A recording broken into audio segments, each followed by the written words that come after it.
This is showing not just a continuation of the trends that we started on this journey with and that Chuck and I have been talking about and wrote a book about, but it's really starting to accelerate very quickly now.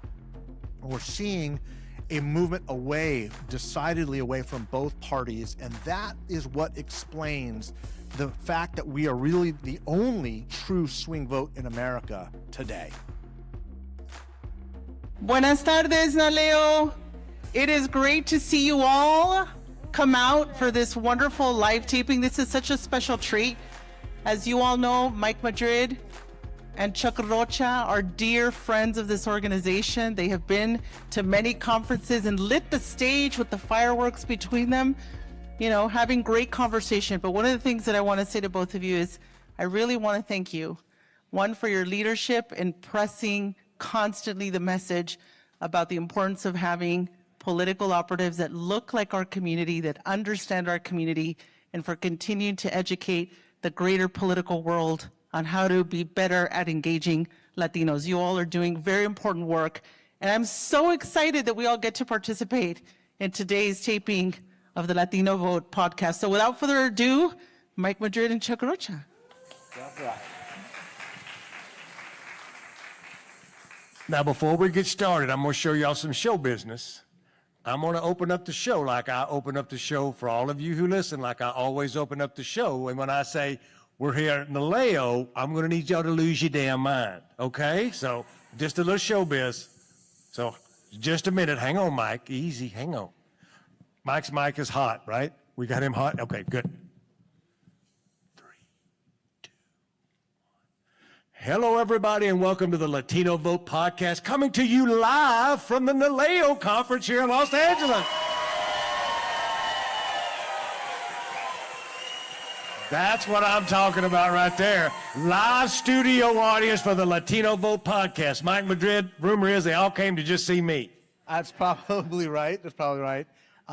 Unless they've seen you on YouTube and then they know what you look like and realize we don't want to have any part of that. We didn't need to do that. It sounded like a World Cup game broke out here just a little bit ago. I don't know if you know, but earlier at lunch, you know when you were a bunch of Latinos, we were at lunch and they put on the World Cup and people were losing their damn mind. Yeah. The goal said go for a long time. Go! Anyway. So where are we at now? Are we with, for those who are with Team Argentina, let's hear it.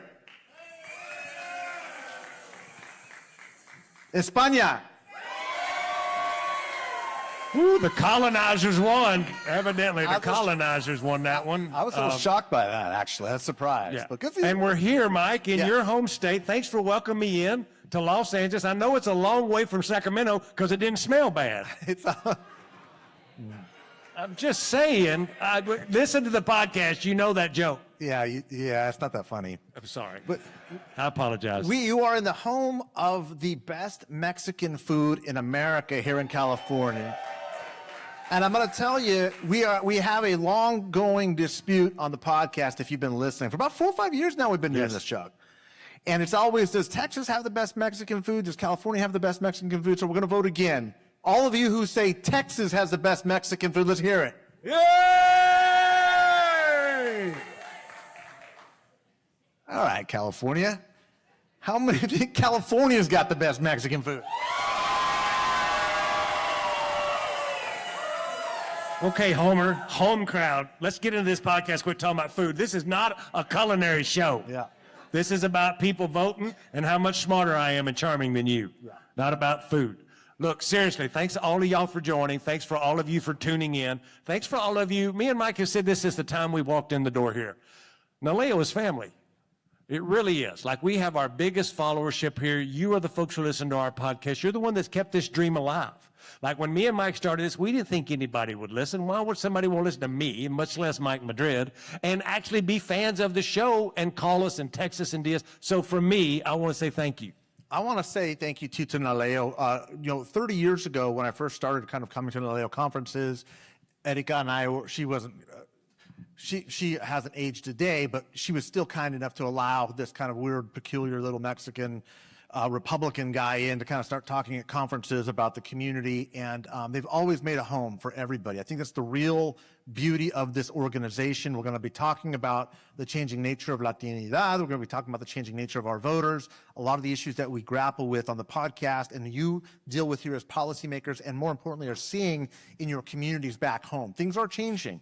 I think we need to be excited about that. I think we need to be interested in about that, and this is the place where we come to have those discussions. But again, I think we'd be remiss if we didn't recognize that this is that 50th year celebration of NALEO. 50 years, everybody. And for those of you that don't know, Chuck was having his 35th birthday on the first year of NALEO's annual conference. All facts, I'm old some bitch, old. He's an old man. He looks a lot better than the age that he is.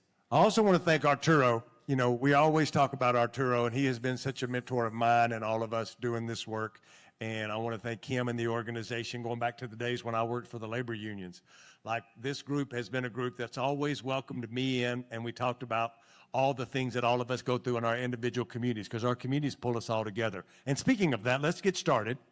And we're going to get started today by reflecting back on something that me and Mike were talking about just 2 weeks ago in Washington, D.C.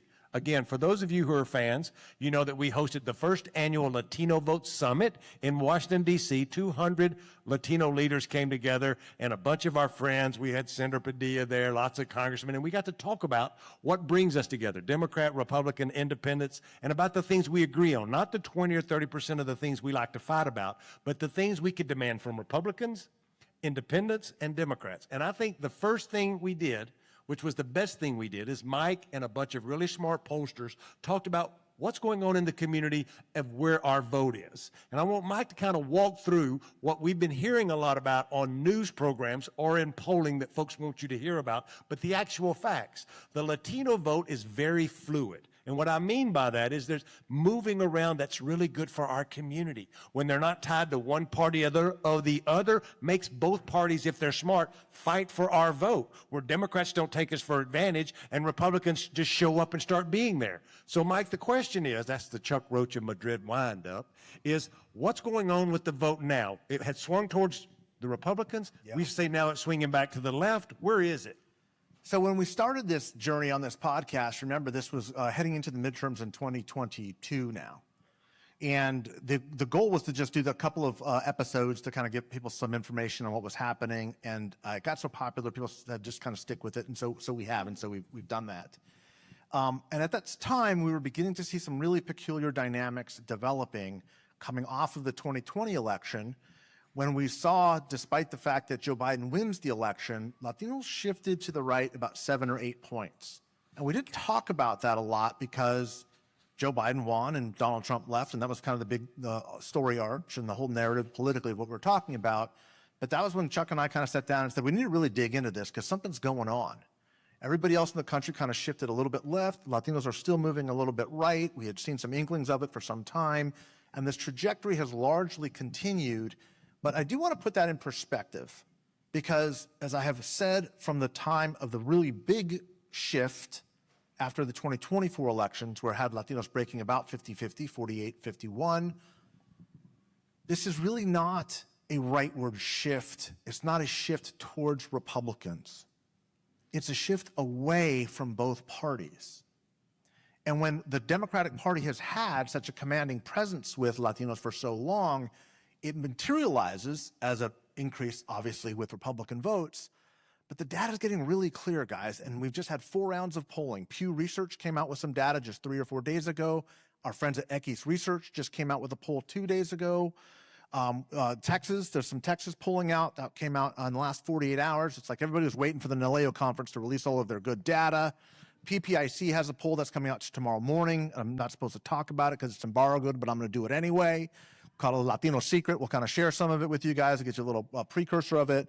All of this is showing not just a continuation of the trends that we've started on this journey with and that Chuck and I have been talking about and wrote a book about, but it's really starting to accelerate very quickly now.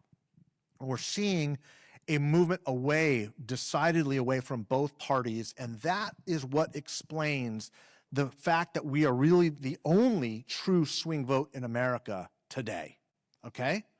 And I do believe that that's a healthy thing. I get called probably 6-7 times a day from reporters. Usually they call after Chuck and say, what the hell was that guy talking about? We need you to explain what he actually meant.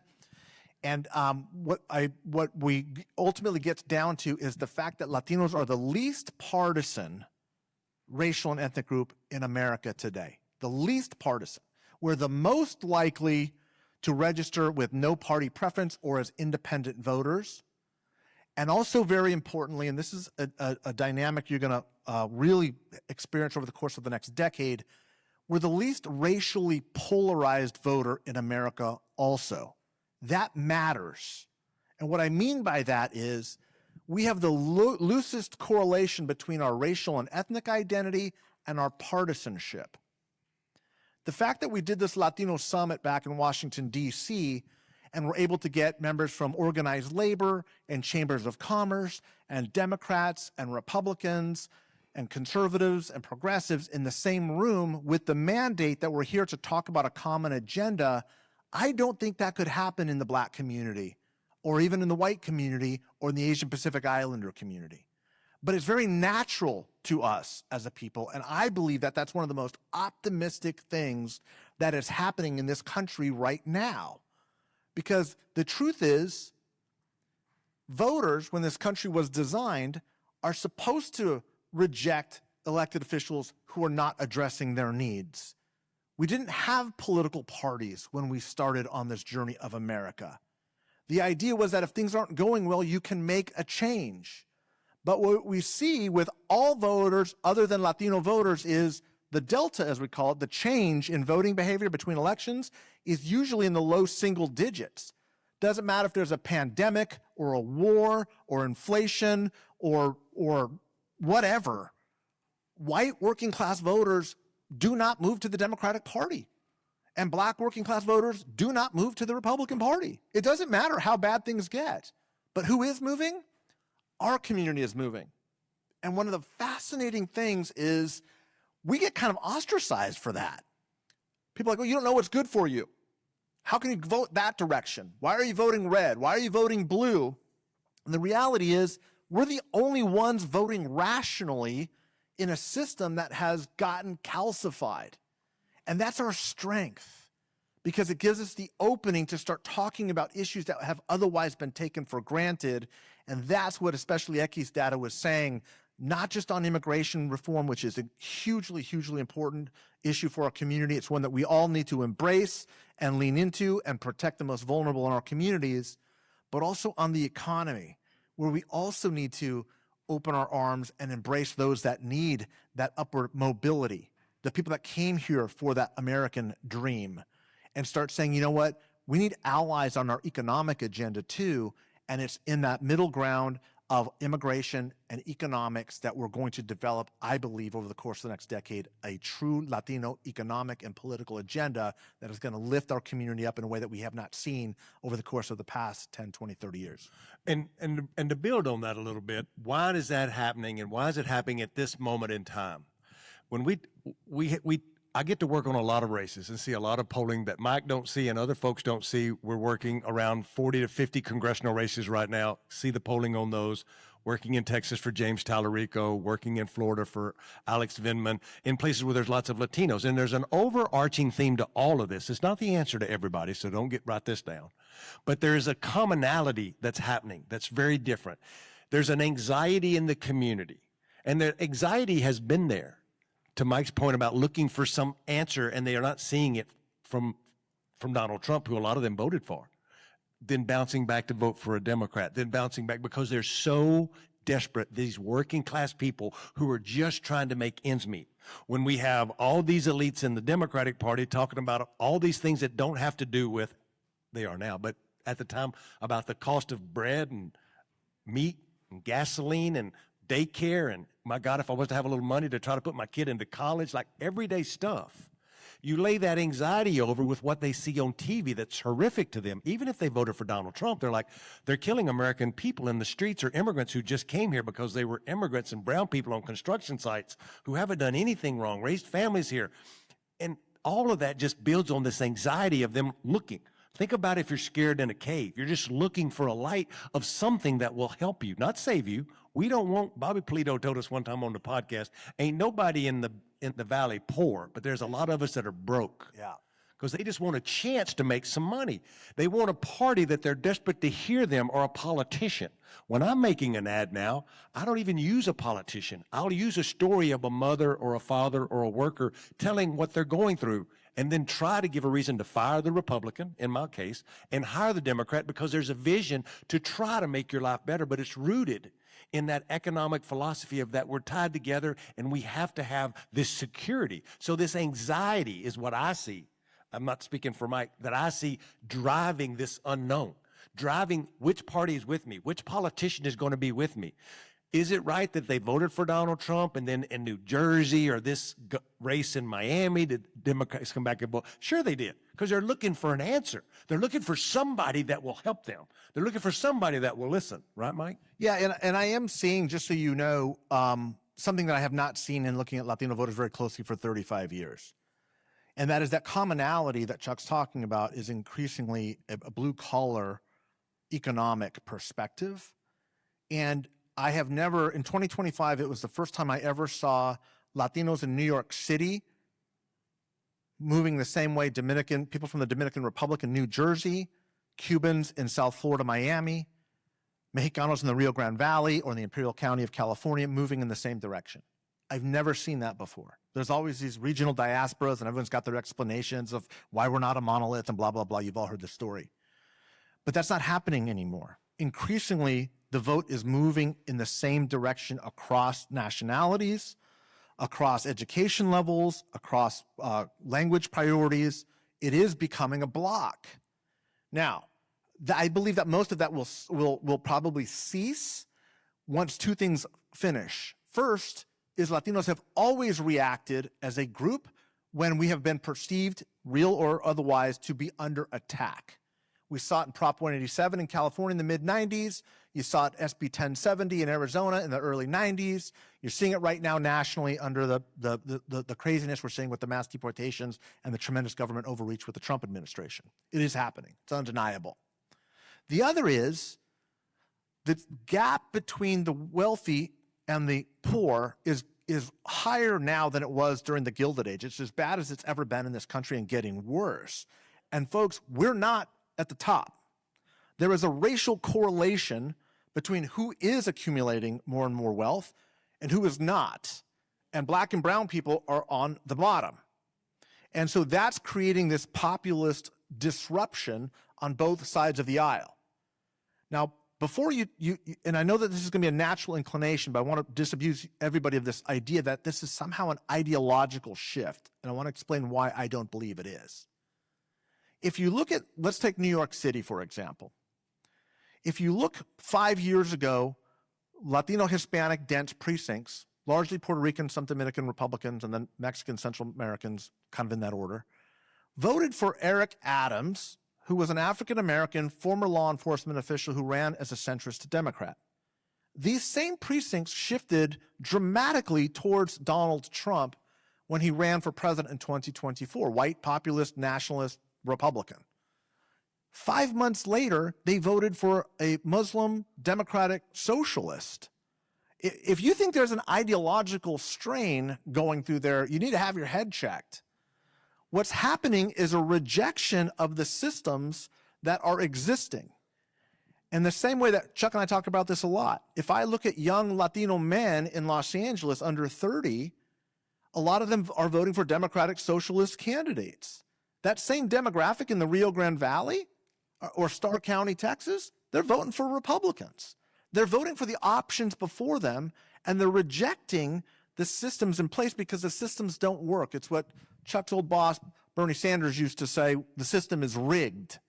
That type of emergent Latino populism is a defining characteristic of Latino politics, and it is 180 degrees different than what has defined Latino politics over the last 30 years.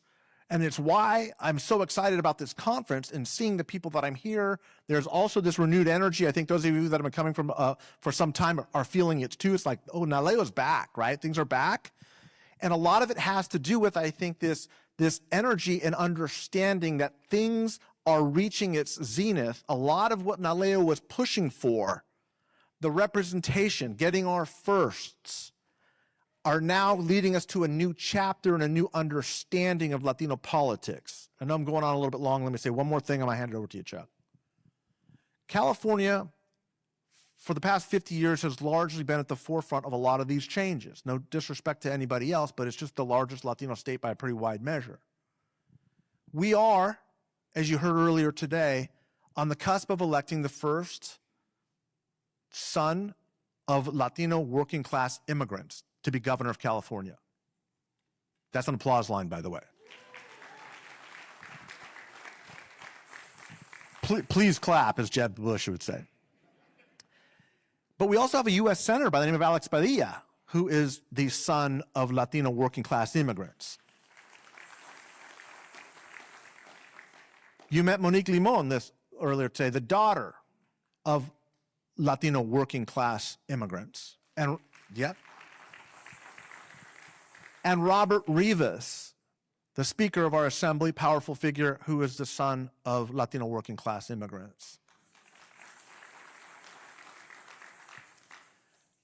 California is not just entering a new phase. This is important, and if it strikes you a little bit awkward or uncomfortable, good. We are also leaving a chapter. We have gotten our firsts. And the focus on representation, which has defined the last 30 years of Latino politics, I don't want to say it's over, but it's darn near over in California. And California has an obligation to move from representation as the priority of what we do to results. Because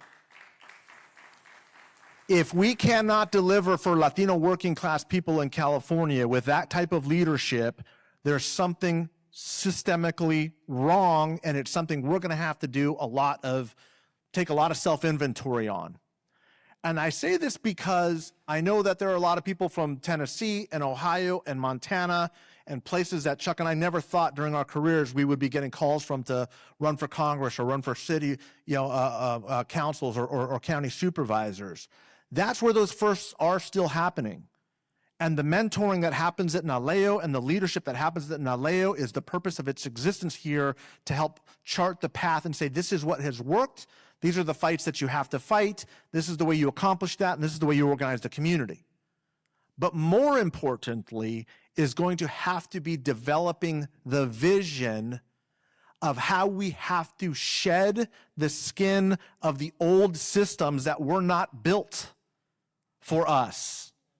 They were not built for us. They do not work for us. And there are too many systems failing to deny it anymore. And that is not a partisan statement. That is just a statement of fact. And we have an obligation to develop a political system that is a Latino political agenda, not a Democratic Party agenda, not a Republican Party agenda, a Latino agenda. And as you think about that, and you think about us moving on, you think about what we leave behind, what's changing in our community? We're still from the same places. I'm still here. I'm third generation. My grandsons, me and Mike were talking about this on the podcast, are fifth generation, the little Rocha boys. And we are consuming, we're becoming bigger consumers. But what's the real big change as you think about your campaigns and what does this mean to you? Is that the Latinos and the Latino voters are still younger than white voters. They're still younger than black voters. That gap will stay. It will slowly close, but there's still this huge gap, right? So when you're talking to folks and they talk about Latino voters, the average of that is a younger person who is more likely to rent and not own a home, more likely to be this working class person that Mike talks about, could be a male or female. There's other pieces of that. Third generation. We're maturing and becoming different. Not that we're better or worse, that we don't remember our immigrant story. I'm very proud of my grandmother, very proud of my roots. That's what really makes us tied together. But we're evolving and becoming a different part of this culture, to having to change this message to get people. It used to be enough to just let's elect brown people. Well, guess what? We've gotten pretty good, at least in California, of electing some working class brown people. Now they have to produce. But when you're talking to voters, when you're trying to get the message out, the hardships, and I always go back on the wonk. Mike is the policy expert, the polling expert. All I do all day is talk to people about voting, wanting them to vote for folks that can help. And when we do that, we forget that this dynamic diaspora, like this room, has changed. And the way we consume changes. And do we consume in Spanish? Sure. Do we consume in English? Sure. Do we consume in Spanglish? Sure. But a lot of times it's not expedient to do that. And we assume, to Mike's point, that we're going to act like we've always acted over years. We're going to micro-target ourselves out of even having a conversation with a bunch of voters who are infrequent voters. And we relive these nightmares over again because then we don't deliver because you have a split house or whatever the reason is you decided that we couldn't deliver on this promise that we had made 2 years ago. And then you have a voter who hasn't heard from anybody, that's evolving, that sees its white or black counterparts doing better, and they're looking for a solution. White people and black people a lot of times think it's the party or that one politician, where we're like, we haven't been here this long. I don't trust either one of them. My mom and daddy are staunch Democrats. My crazy friends at work or on the construction site with me are crazy Trumpers, and I don't know who I'm with. I just want somebody to make shit cheaper and make me make more money. That's what I hear every day in focus groups and polling. So I don't want to overcomplicate it. I mean, what Mike is talking about is not complicated. But what I'm talking about is you have to connect all of these pieces. The commonality to the anxiety to what do you do about it when you get home? What do you change about your campaign? I always divert, and it's lazy, and I get it.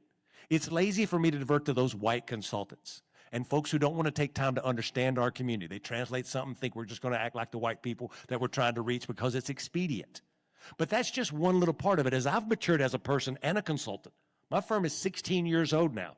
We do get to work on all these races, and I have lots of privilege, and I'm blessed beyond what I'll ever deserve, and I don't know why God has blessed me in this way. But I've also been sitting back. Mike likes to think it's some aha moment because he's right all the time, but that ain't it. He's half right part of the time. But I'm like, oh, yeah, I was done just like you were done when you were in the Republican Party. Oh, this is what they're missing about our community. So not just one person is right. A lot of people are right about what they're saying, but as we evolve, we have to evolve with them, or we're going to be doomed to our own, I don't know the fancy word. You always say pithy, but I know it ain't pithy. I'm using pithy wrong again, right? You sure are. Okay, sorry, Yeah. not pithy.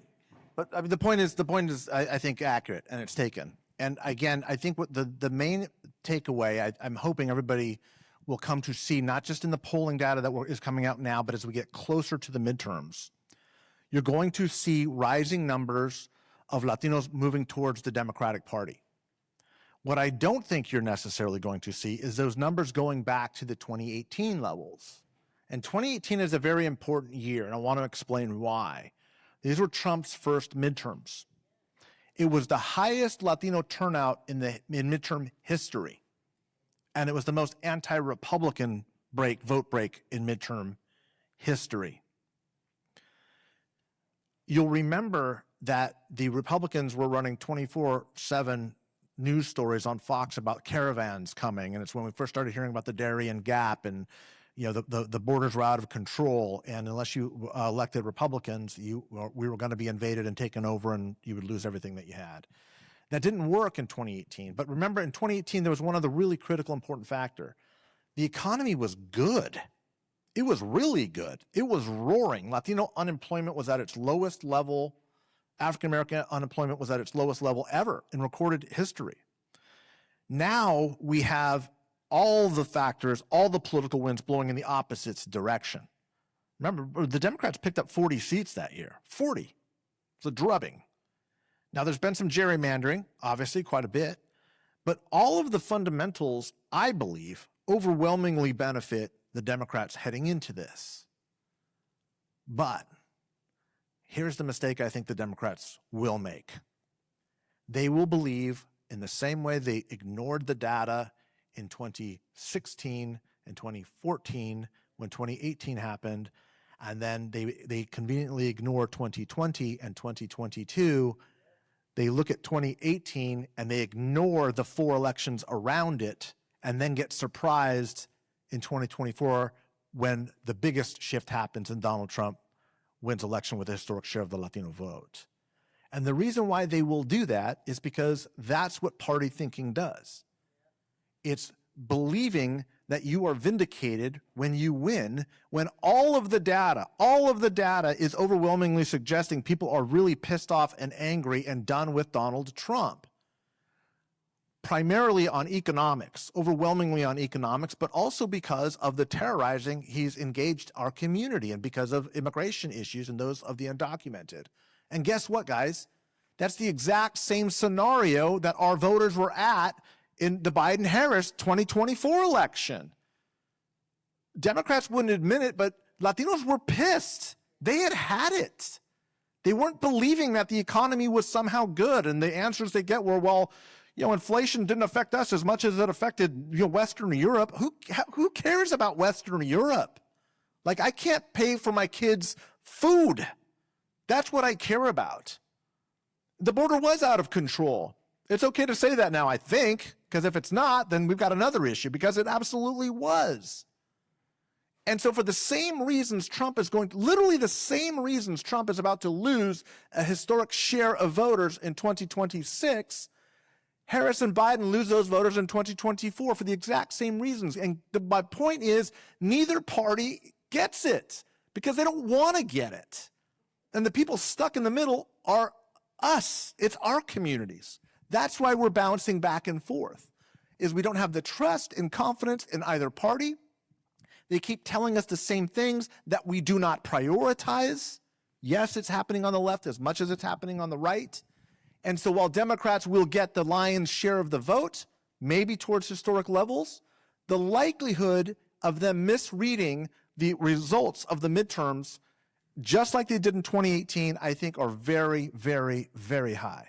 The Equis polling that was just released, backs Mike up here, from Stephanie Valencia and Carlos Odio, they're talking about where there's this shift to the left of folks not liking Donald Trump, but they're not born into buying everything the Democrats have. That's not Chuck Roach or Mike Madrid. That's Equis polling, who does some of the best polling. That's one thing. The second thing is there's another big difference that Mike leaves out when it comes to 2018 to this year.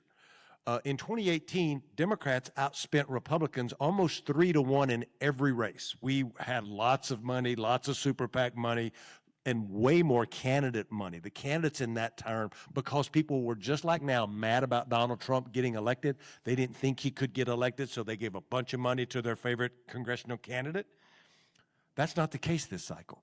This cycle, Republicans have outraised Democrats in every single race, every single super PAC, more outside money. You have Elon Musk, who's a trillionaire now, writing hundreds of millions of dollars. On top of that, Donald Trump has a $300 million PAC that he controls on his own. I don't mean that that's going to change the scenario, and I can't prove that it will, but running campaigns for 36 years, you can't tell me that all of that money and being outspent that much don't matter some. I know it does, and you're shaking your head. I just don't know how much. It may just be a little bit. You can only buy so many commercials in Portland, Maine. Hang on, Maine. Is it too soon to talk about? Anyway, you can only buy so many commercials in Maine or in Nebraska, right? So that's one thing. The other thing that's very different, me and Mike talk about this on the show, is there's more opportunity now than ever before for our people, our voters, to have a bigger impact because we've moved outside of Los Angeles, outside of Miami, outside of San Antonio. And what I mean by that is there used to be 3 or 4 Latino marginal seats across America. There'd be 1 seat in southern New Mexico, 1 seat in the Valley. It was Texas 23. There may be a New York or New Jersey seat and 1 in Florida, which was always the Keys, right? So those were the 4 I remember because that's all I've ever done in my life. Those 4 seats, maybe 3. Well, now there's like 25 seats where Latinos make up more than 20%. Of the 25, 8 of them are majority Latino districts that are marginal.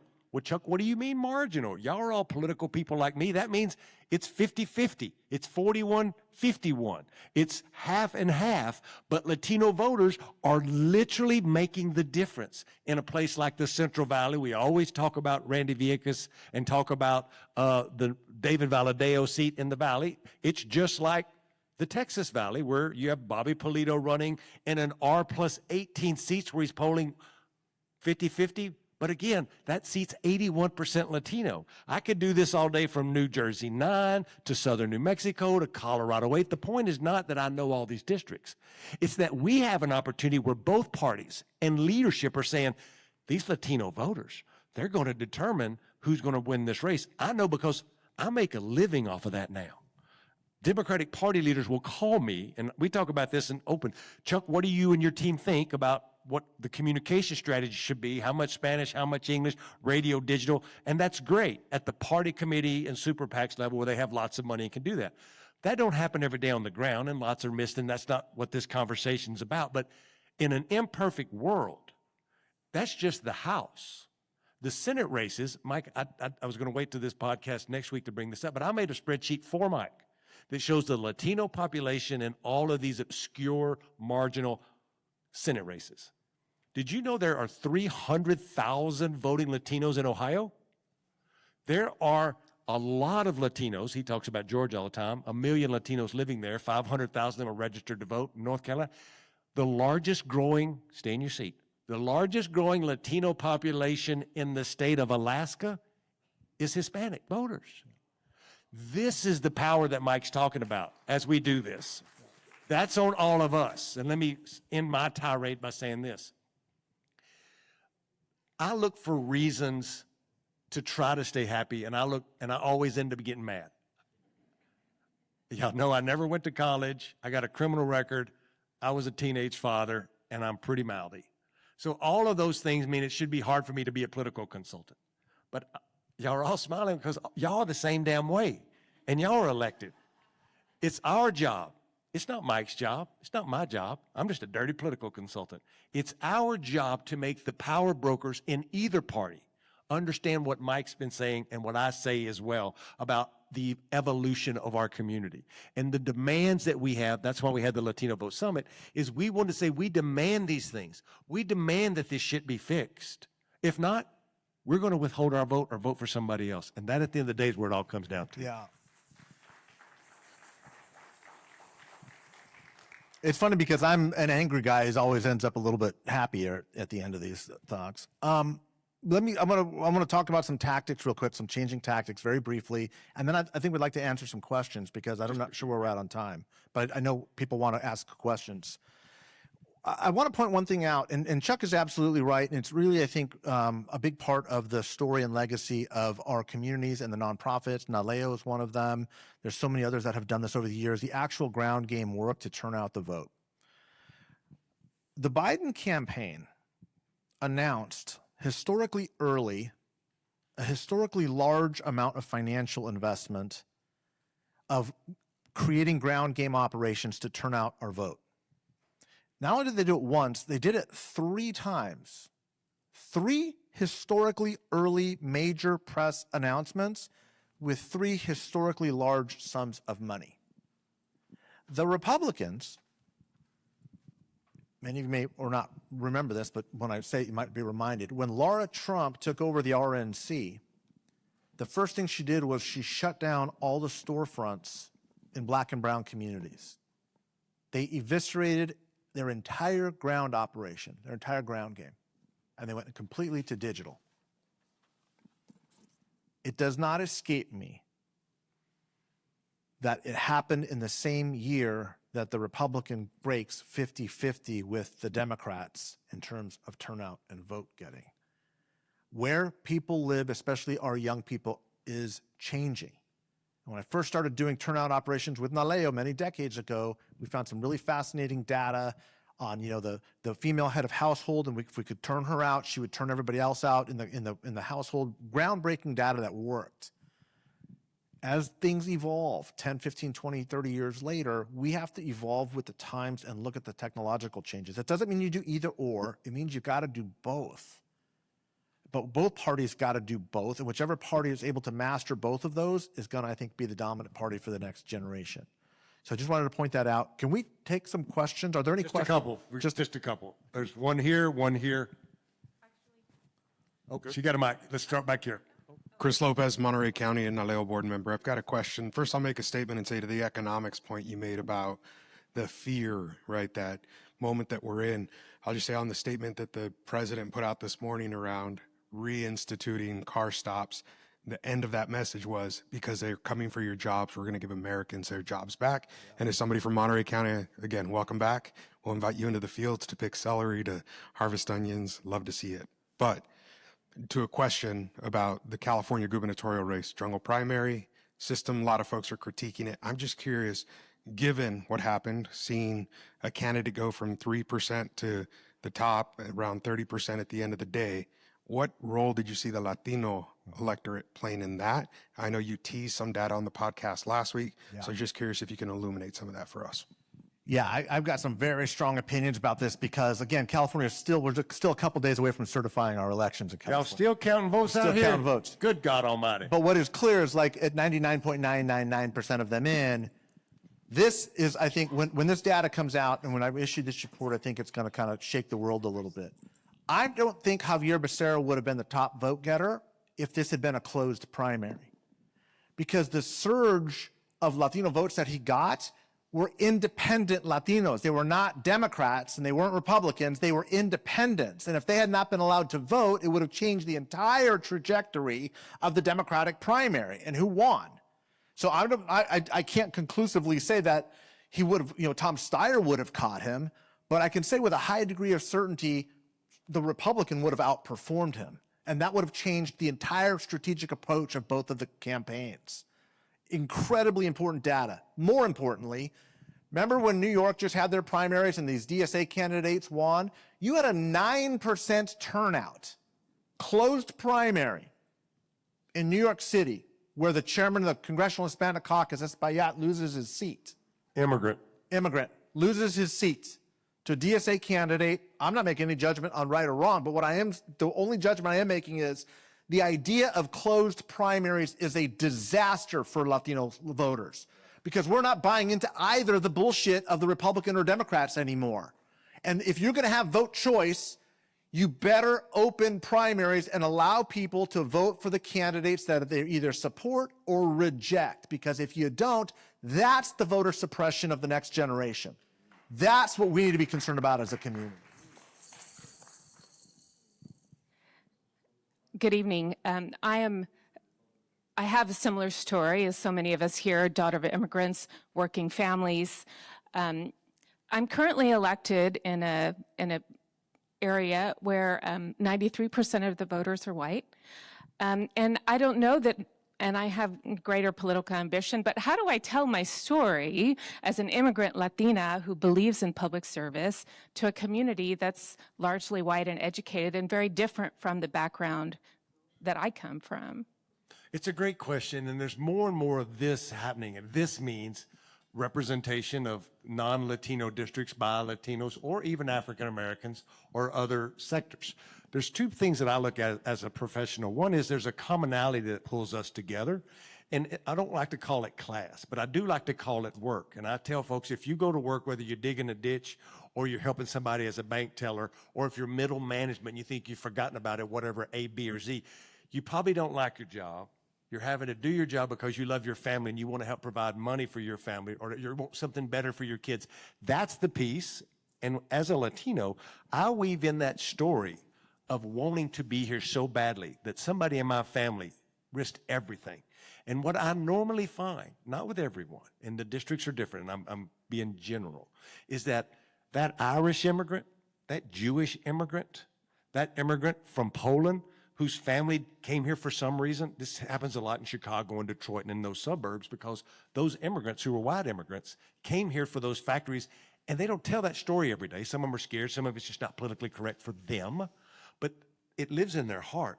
And they remember, like I do, that story of my grandmother, whether she was Mexicana or whether she was Polish.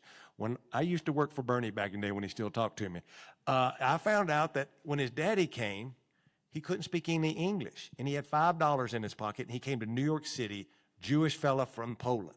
And I said, your daddy lived the same life my granddaddy did, except it was Mexico. He couldn't speak no English, and he was trying to figure out how to make it. Your daddy was in a housing complex. Mine ended up working on the railroad. And like these commonalities, we look for political differences, but the work and the community and that culture piece comes out, even if they're white people, because unless they are Indians or Native Americans, some folks came from somewhere. They just may not tell the story a lot. Hi, I am the president of the California Latino School Board Association and also trustee in Sunnyvale in the Bay Area. I'm interested about how do you see a different animal? There is the Latinos, the Venezuelans in Florida, and the Venezuelans around the United States. I kind of feel that a lot of Venezuelans outside Florida, they saw since the beginning the same speech from Chavez in the mouth of Trump, and they recognize the populism, the danger. But all the Latinos inside Florida, they you see the left is evil, so it's a very MAGA Solano state in general, and they align with most of the Cuban population. So how do you see what happened this year, what has been happening with the exit of Maduro and all that, and how they are now turning towards the Madurismo to keep the regime in Venezuela? How could that affect the Latino vote, at least in those states where there are still Cubanos and Venezuelans? Mike, don't let me talk about countries I can't find on the map, so let me introduce you, Mike Madrid. And I don't mean to be dismissive about this because it's a very important question. That percentage of the vote is less than 0.5%, and it's so regionally isolated in one part of the state. People don't remember. Any Cuban brothers and sisters in the room? No Cubanos. And you know Cubans are not afraid to say it, so there clearly are no Cubans in the room. All right, let's talk about the Cubans for a little bit then. Cubans are only 6% of the national Latino vote. 6. And it's overwhelmingly concentrated in South Florida. So the Republican Party, of which I've been a Republican for a very, very long time, has this obsessive need to say Latinos are anti-communist, anti-socialist. 90% of Latino voters don't even know what the hell you're talking about when Republicans use that messaging. It's not a real message. So I don't mean to be disrespectful. I know for those diasporas it is, but they're so small that we can't even scientifically gauge public opinion on what that's going to mean. And even if it moved 100% in one direction or the other, it's not going to affect the outcome of races. One more. All right, good afternoon. Huge fan of the podcast. My name's Karina, coming out from California's Inland Empire. Very proud to be from out there. So I want to ask, as we see that Latinos don't fit into either political party, what do you all see as the push as, you have to pick a party if you want to run for office, right? And like you mentioned, Latinos want to fight the status quo. We want change. But how is that going to affect where you have maybe a current sitting Democrat, but you want to challenge that? Or you have a current sitting Republican, but you want to challenge that? Like, how do you see future Latino elected officials identifying politically in order to communicate that they want change for their communities? That change looks different all depending on where you're sitting. It's a great question, and thanks for being a fan of the podcast. If there's a place where Republicans have total control, then you need to be a part of the take it from the Democrat. Y'all don't quote me on this, let me lose my job. You have to go join the Republicans and fight inside there to make sure that the voice of whatever your community you represent is in that. And I think about East Texas, where I'm from. There ain't no Democrats in East Texas. There may be some single-member black districts in East Texas because they were drawn that way and smartly drawn that way. But there's no place for Democrats for you to fight back because they control everything. Guess what? In New York City, and I've learned from Mike, in places in California, Democrats control everything. And we spend so much time fighting with ourselves about what kind of Democrat you are that we don't get anything done because we're fighting each other more than we're fighting Republicans. This is the Democrat talking, not Mike Madrid. So when people call me, and I'm one of the few folks who try to help people figure out if they want to run for office, the first thing I do is tell them, don't do it. The second thing I do is you're going to find out who your friends are. The third thing is you're going to spend a lot of time raising money. And those all seem like horrible things, but if you have a heart like Jesus, and that's what I like to say, you're somebody that's built like that. All of you are, most of you. Some of you just like to see your picture on a sign. But anyway, some of you are like the deacons in the church, Habitat for Humanity. You're showing up to help folks. Where is that place do I intersect? Do I take on that incumbent? Do I go and primary this other person? I like to find out what's the easiest place for you to insert your ass where they have to deal with you. And it could be as an activist or starting a nonprofit or a community organization where politicians only care about two things, and I love all of you, but they care about money or votes because that's how they get elected, and they may want to do that so they can help everyone like I'm sure most of you do. But that's what I tell folks is It's real. That's the most strategic decision any politician will make is what's the office, what's the party, and at what entry point do I jump in? Yeah, I have a slightly different perspective on it. Shocking. Yeah. And as I shared earlier, I kind of start grouchy and I end up happy and optimistic. When I wrote my book, I actually was writing a very pessimistic book because of the way our history, I think, has unfolded. But by the time I spent, 2 years writing this, towards the latter chapters, I realized something extraordinary, which was the one great hope for this democracy, this American experiment at this moment in time, are Latino voters. And I want to tell you why, and it will answer the question directly. Because of the fact that we are demonstrating this continued resilience to refuse to take it from either party in the last decade, and it's getting stronger, not weaker. If there is the opportunity to get past the iron grips of these two parties, it will be at the hands of Latino voters.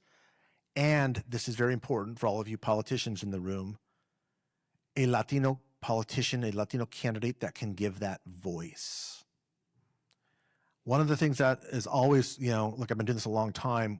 What disappoints me is always hearing the politicians come in, they're going to blame everybody. 80% is going to be blaming the other party, right? We've heard it, over the course of the past 24, 36 hours here. It's just what they do. They can't help themselves.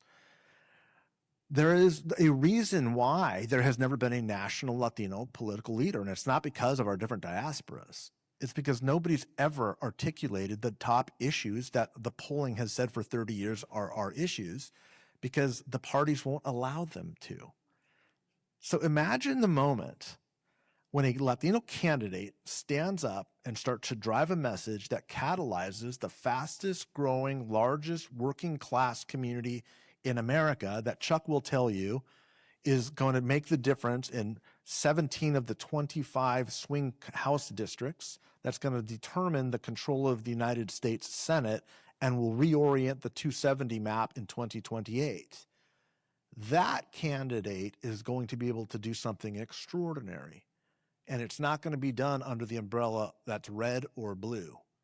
It's going to be done with somebody giving voice to a populist movement that isn't, you hear this right-wing populism, left-wing populism. That's the biggest bullshit I've ever heard. Anybody who understands populism knows there's no such thing as right-wing populism or left-wing populism. They're contradictory. It's like saying you're a Dodgers and a Giants fan. You can't be both. You've got to be one or the other. Populism is by definition not right-left. It's top-down. It's bottom-up. It's have-nots. It's insider versus outsider. And we are in a populist moment. And it's being driven by Latino voters. And whoever gives that voice is going to catch fire on something that I think will change the systems that do not work for working class people generally and Latino voters specifically. So my advice with all that Mike Madrid windup is this. The most liberating thing you can do is leave your party.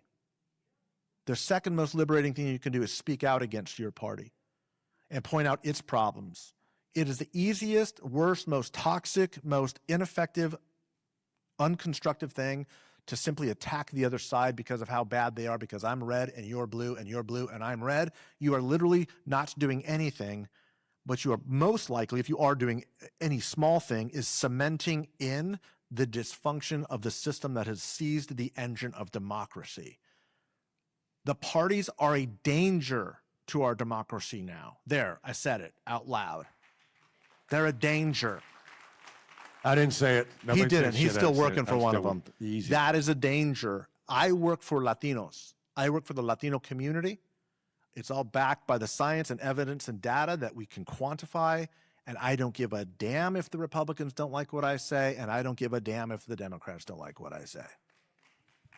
And my philosophy is no peso, no say so. Anyway, so if, Mike, we're going to finish this like we do every week. Yeah. You should tell everybody here what it means for you to be here closing up this thing at NALEO, and then I'll take us home. Just thank you so much for having us, for giving us the opportunity. This has become a community. It's become a family. We never imagined for one moment that this would go on before longer than a few episodes. It has meant so much to have people kind of stop me at the airport and say, Mike, love the show. People not buying the books, coming here. That's not why we started doing this. We have a brotherly commitment and affection for each other. We genuinely like each other. I think that's why it works. We disagree on a lot, but we all do really, I think, really passionately care about fighting for our community. We have both stood up against our parties and its leaders when it really counted. We're hoping to inspire others to do the same because we are on the verge and we are on the cusp of something very profound. And NALEO's next 50 years are going to be as exciting as they were that first year when they sat down and said, let's start something new because a demographic wave is coming. That wave is going to continue. It's going to have a lot of differences, but the underlying toe is exactly the same, and you are sitting at the forefront of it. Don't miss it in your careers, but more importantly, don't miss it for your community, because they need you, and you see it with your eyes. You may not hear it on the media, you may not hear it from a talking point from the parties, but you see it in the grocery store, you see it at your dining room table, and you see it at soccer games on weekends. Fight for us, fight for our community. Don't be afraid of that. Have the courage to drive it, and we'll be celebrating here 50 years later. You know, me and Mike started this journey 4 years ago, and we've come out of our pocket to put this thing together almost every week for 4 years because we love this community. We believe in this podcast. We believe in this community, and that there was nobody. They were not two brown boys on bringing other guests on to talk about our community and what folks are missing. Some lifting up the successes, other asking questions about why certain things happen. That's why we do the podcast. If we was getting rich doing it, it'd be a whole different kind of podcast. Yeah, it'd be a lot different. But the reason that I want to thank NALEO is that of what you stand for and what you've done, not just with us, but with folks all around the country, with folks who come up to me while I was in this chair and went, you worked with my daddy in Dallas when he was organizing with the auto workers. You knew my uncle when back in the day. And I'm like, yeah, I'm old. But the main thing is the love of all of us. We can disagree on things, and me and Mike disagree, but we have a commonality of wanting what's best for our community.